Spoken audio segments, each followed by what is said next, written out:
Burada periskopumuz var. Periskop deniz ve okyanus savaşlarında tehlikeli bölgeye yaklaşmadan uzaktan tehlikeyi görmeyi.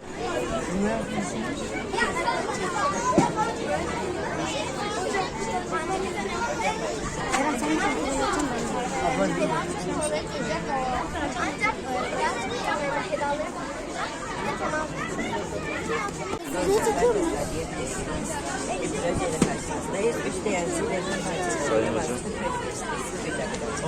10 saniye.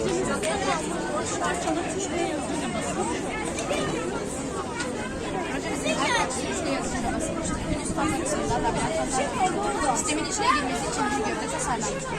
Arduino joystick servomotor içinde kullanılmıştır. İki servomotor birisi yukarı aşağı